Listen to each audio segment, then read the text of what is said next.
Lenguaje y literatura, noveno grado. Unidad 2. Guía 5. Orígenes del teatro.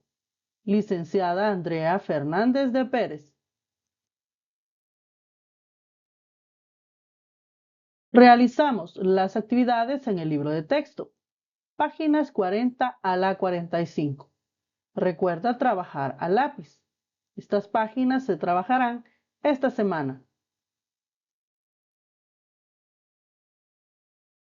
El origen del teatro está ligado a los rituales religiosos. Se dice que el teatro tiene sus raíces en los rituales religiosos que se practicaban en diversas culturas de la antigüedad. Estos rituales eran un medio para establecer comunicación con sus dioses. Aquí podemos observar diferentes tribus, desde la época de los cavernícolas, tribus africanas y el legado que nos han dejado los griegos. Por ejemplo, en la misa se realiza un ritual, es decir, que se utiliza como un medio para establecer un contacto del pueblo con su Dios.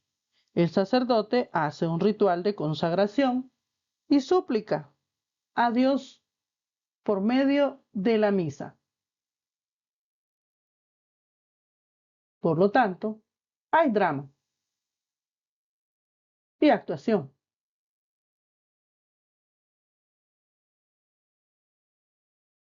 Página 40. Anticipación. Actividad número 1. Observemos la siguiente imagen. ¿Qué observas?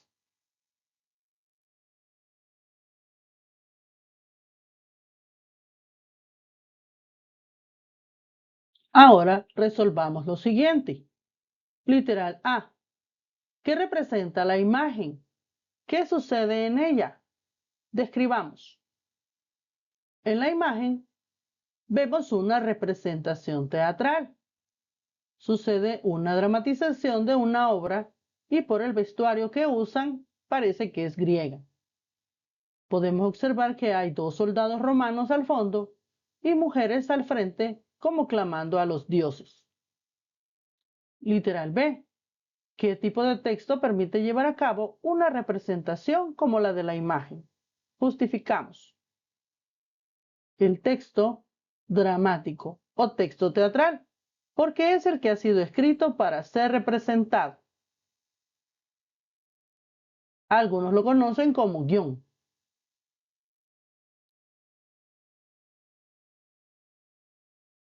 Literal C. ¿Qué sucesos o problemáticas pueden representarse en el teatro? Expliquemos. El teatro es un género que abarca muchos temas. Pueden ser dramas de la vida real, comedias, tragedias, tragicomedias y sociodramas.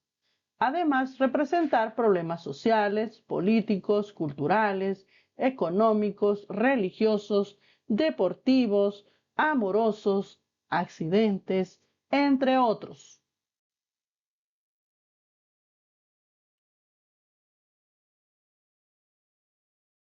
Página 41. Construcción. Orígenes del teatro. Actividad número 2. Leamos la siguiente información. El género dramático, o como se conoce popularmente, teatro, se originó en Grecia a partir de los rituales que se celebraban en honor a Dionisio, dios del vino y la fertilidad, y hoy en día también conocido como dios del teatro.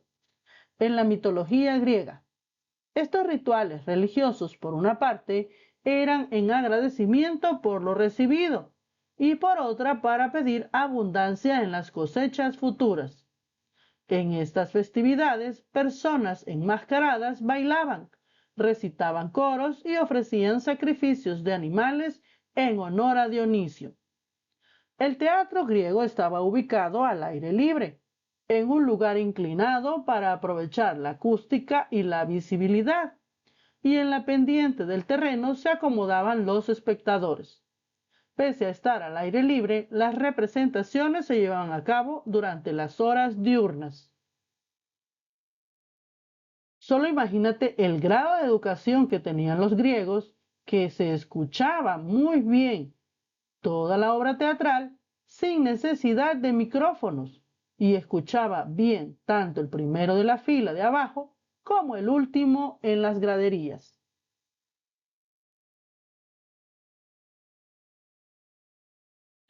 Estas representaciones dramáticas que iniciaron como rituales sirvieron para incentivar la identidad del pueblo griego y se constituyeron en una vía de expresión democrática por interpretar los problemas cotidianos de la ciudadanía, ya que en ellos se trataban cuestiones políticas, sociales y religiosas.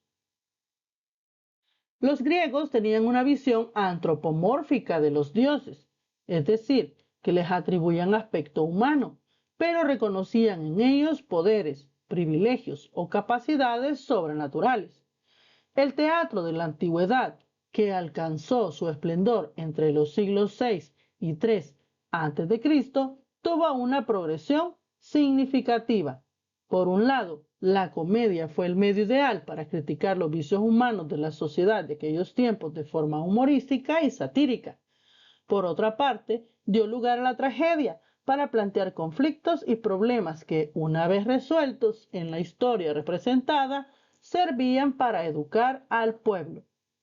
En ese sentido, la tragedia surge como una imitación de acciones graves en las que intervienen dioses y héroes que se enfrentan a un destino trágico, por medio del cual alcanzan la purificación y la gloria eterna. Este acto deliberado de imitar e interpretar personajes frente a diferentes situaciones y conflictos, conocido como representación, se ha considerado como el nacimiento del arte dramático o teatro. Te preguntarás por qué va del siglo VI al siglo III y no del siglo III al siglo VI. Es porque el tiempo antes de Cristo se contaba en forma inversa, es decir, un conteo regresivo, hasta el año en que vino Jesucristo, que se considera el año cero. De esa forma se mide el tiempo, antes de Cristo y después de Cristo. Actividad número 2, página 41. Resolvemos en el cuaderno. En la web utiliza el siguiente enlace o código QR para leer más información sobre el origen del teatro. Pasamos al cuaderno. Recuerda siempre rotular el nombre de la temática de la semana, así como la actividad y el número de página. Actividad número 2, página 41. Literal A. ¿Cuál es la relación entre los cultos a Dionisio y el origen del teatro? Ya dijimos que el teatro tiene su origen en los rituales religiosos y las fiestas dionisíacas eran un ritual religioso. Por lo tanto, su relación es de origen, porque fue en esas fiestas donde se inició el teatro. Literal B. ¿Cuál era la función social del teatro griego?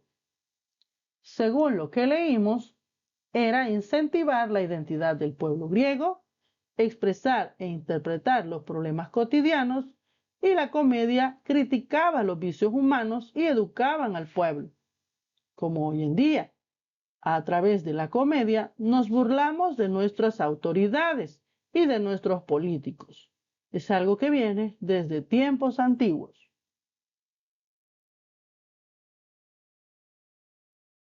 Literal C. ¿Cuál era el propósito de ubicar al aire libre y en lugares inclinados los espacios para la representación teatral? Los arquitectos griegos eran muy inteligentes y pensaron en todo. Al poner de esa forma los teatros, se aprovechaba la visibilidad y la acústica del lugar. Servía como un gran cono donde resonaba el eco de todo lo que se hablaba al fondo del teatro. Literal D. ¿Con qué actividad cultural de nuestro país se relaciona el ritual para pedir por una buena cosecha? En nuestro país hay dos actividades en las cuales el pueblo se une para agradecer las cosechas que se han recibido en el año. Una de ellas es religiosa, el Día de la Cruz, y la otra es costumbrista, las fiestas de las palancas en San Juan Nonualco. El Día de la Cruz se pone una cruz con muchas frutas y muchos adornos y la gente se inclina para pedir una fruta. Es un ritual que se da como agradecimiento por las cosechas recibidas. Y en las palancas muchas personas cargan esas palancas llenas de fruta y las llegan a ofrecer a la iglesia como una ofrenda por las buenas cosechas. ¿Sabías de estas dos actividades? Sigamos. Página 42. La tragedia griega. Actividad número 3. Leamos la siguiente información. El inicio de la tragedia griega se dio a finales del siglo VI a.C.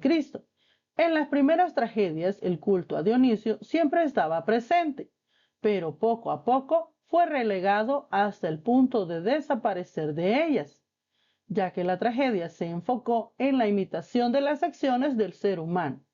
Se encargó de representar al hombre enfrentando a sus conflictos, generando piedad en los espectadores. A diferencia de otros, el héroe trágico es presa de su destino, del cual no puede escapar, por lo que sufre un final dramático y aleccionador. Esto comenzó a interesar más al pueblo que la fiesta en sí.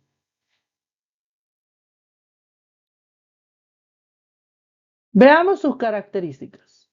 La tragedia aborda temas relacionados con el poder, la traición, el honor, entre otros, que se consideran temas universales, sin dejar de lado la mitología clásica. Su propósito didáctico moralizante consiste en enseñar o educar por medio de la presentación de un conflicto al que se debe enfrentar el héroe y sobre el cual deberá tomar una decisión que lo llevará a la purificación de sus errores por medio del sufrimiento, generando así en el espectador empatía con el personaje trágico. Presencia del destino como fuerza sobrenatural que determina de antemano todos los acontecimientos en la vida de los hombres.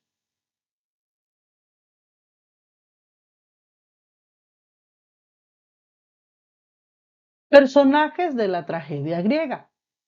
En la tragedia griega participa el héroe, que es el protagonista, y se reconoce porque es un héroe trágico, ya que actúa de manera valerosa, representa generalmente los valores de la obra y se considera un héroe trágico, porque termina siendo presa de sus acciones.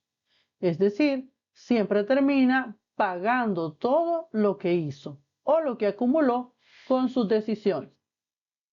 El antihéroe es el antagonista, representa la fuerza contraria al protagonista, trata de impedir que éste lleve a cabo sus objetivos. Personajes colectivos. Se refieren a un grupo de personajes que participan dentro de la obra dramática. Su participación se remite al concepto de grupo, el pueblo. En las obras están presentes como coro y corifeo. El propósito de este personaje colectivo es servir como intermediario entre los actores y los espectadores. Muchas veces el coro y el corifeo explican lo que está pasando, así que ayudan a que la obra sea más comprensible. ¿Sabías que en los inicios del teatro solo participaban hombres en las representaciones, los cuales aumentaban su estatura mediante el uso de coturnos o zapatos de suela alta y cubrían su rostro con máscaras que les permitían caracterizar a los personajes?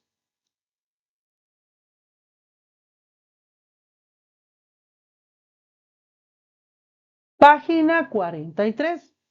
Representantes de la tragedia griega. Veamos escritores famosos que escribieron tragedias griegas. Tenemos a Esquilo. Nació en el 525 y murió en el 456 a.C. Fue considerado el fundador de la tragedia griega, ya que introdujo un segundo actor en escena, con lo cual enfatizó la lírica coral en el teatro. Esto le permitió independizar el diálogo del coro, es decir, que Hizo ciertas modificaciones a la obra que permitió que tuviera más acción. También innovó en cuanto a escenografía y técnica actoral. Llevó al escenario los ciclos mitológicos griegos, en los que reflejó la subordinación del hombre frente al destino o voluntad de los dioses. Su obra más representativa es Prometeo encadenado. Sófocles nació en el 496 y murió en el 406 a.C. Fue poeta trágico griego y fue considerado el máximo representante de la tragedia griega. Los argumentos de sus obras están basados en historias mitológicas griegas e introdujo un tercer personaje en la escena, lo cual permitió darle más interacción al diálogo. Además, dotó de complejidad psicológica al héroe de la obra. Sus obras más representativas son Edipo Rey, Antígona y Edipo en Colono.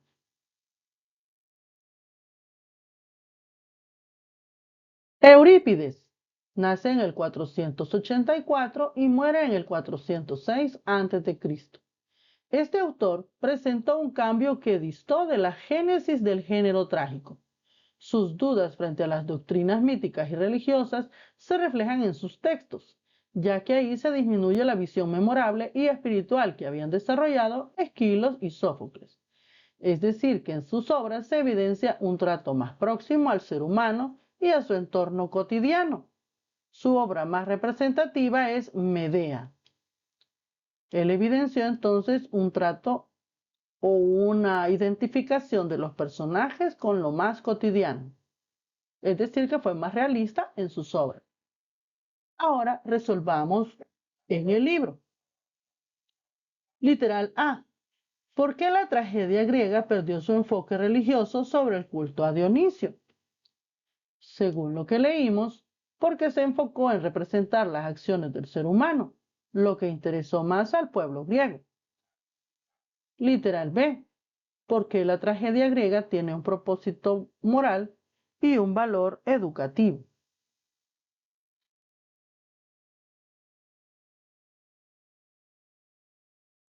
Porque representa conflictos humanos, mostrando cómo enfrentarlos para lograr la purificación de sus errores. Además que la tragedia cultivaba ese espíritu de creencia en los dioses y de temor en la población.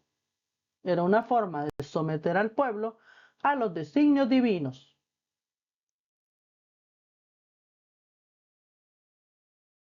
Literal C. ¿Cuál es la diferencia entre un héroe tradicional y el héroe de la tragedia griega? Según las obras que hemos leído, hay un héroe tradicional, pero la tragedia nos muestra un héroe trágico. La diferencia será que el héroe tradicional triunfa y es feliz. Muchas veces lucha por una princesa a quien consigue cambiarle la vida y casarse con ella. En cambio, el héroe trágico muere o termina pagando sus errores con un castigo eterno, impuesto por los dioses. Literal D. Según la tragedia griega, ¿influye el destino en la vida de las personas? Explicamos. Esa es una de las características de la tragedia. Sí influye, porque es una fuerza sobrenatural que determina los acontecimientos que han de pasar en la vida del hombre y no puede renunciar a ellos.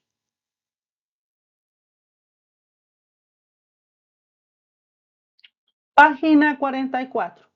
Consolidación. Actividad número 4. Leamos el siguiente texto. Prometeo encadenado. Coro. Nada temas, porque es amiga esta bandada que llegó a este peñasco, luego de persuadir a duras penas el corazón del padre.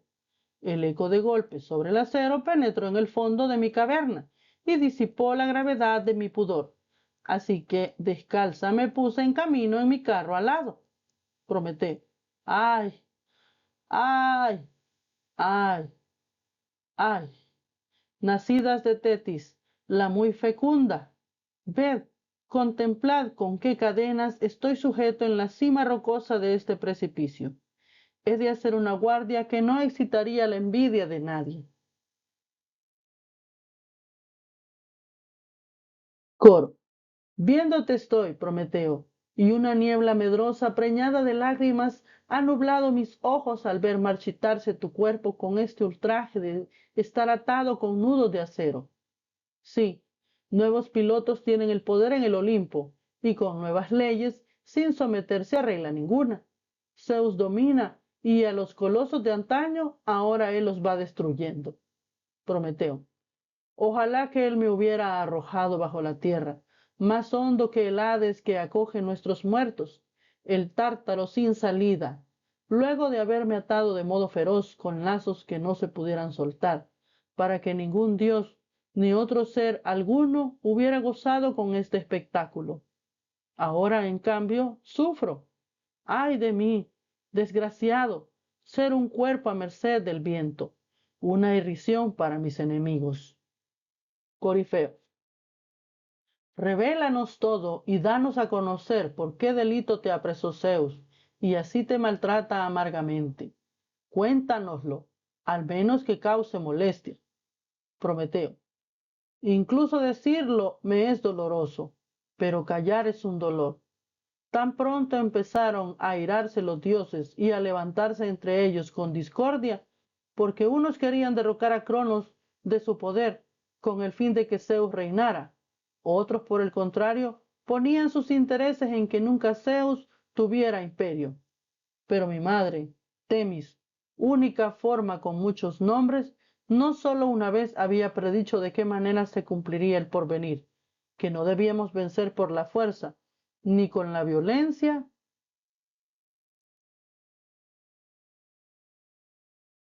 a quienes se nos enfrentaran, sino con engaño.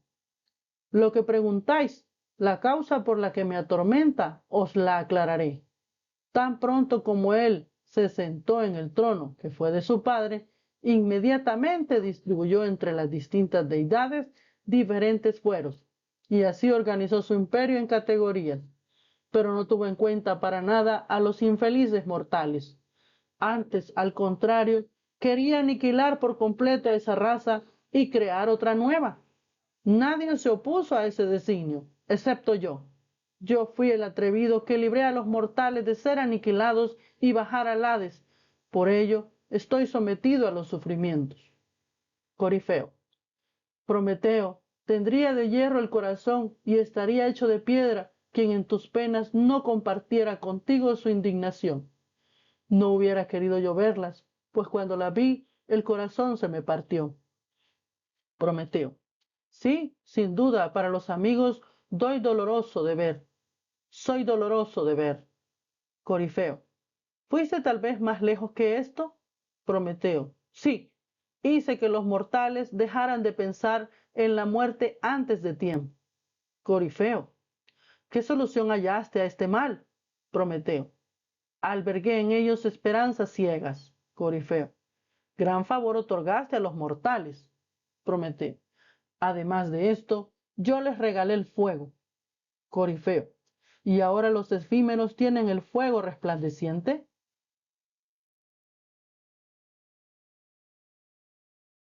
Prometeo. Por él aprenderán muchas artes. Corifeo.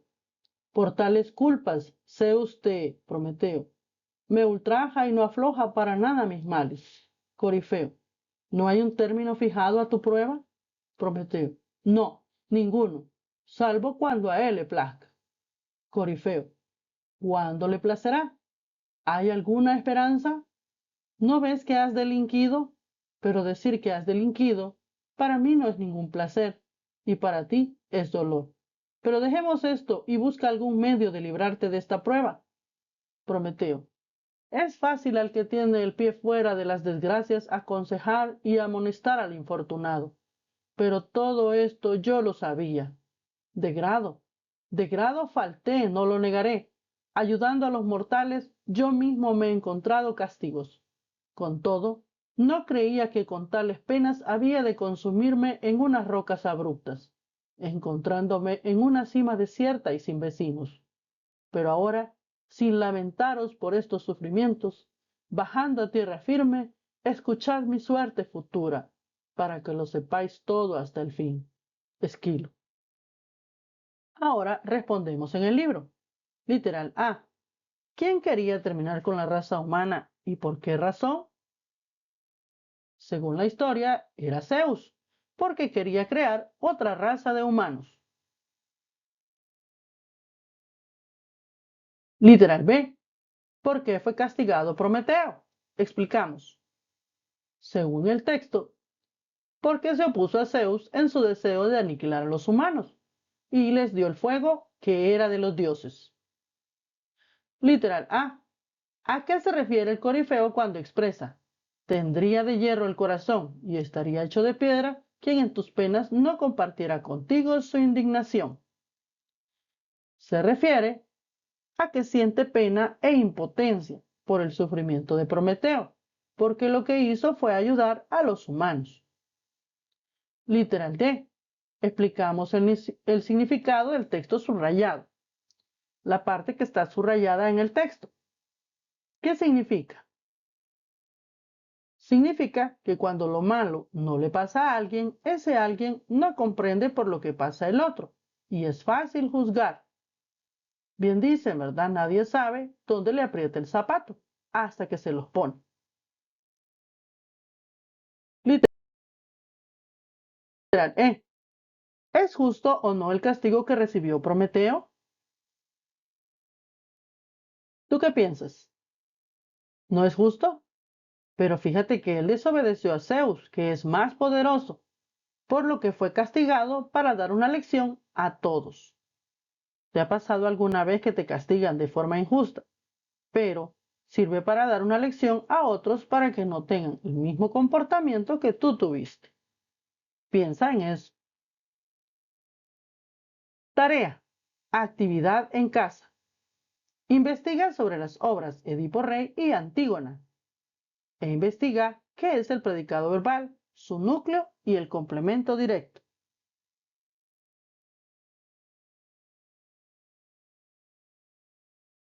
Veamos un breve argumento de Edipo Rey.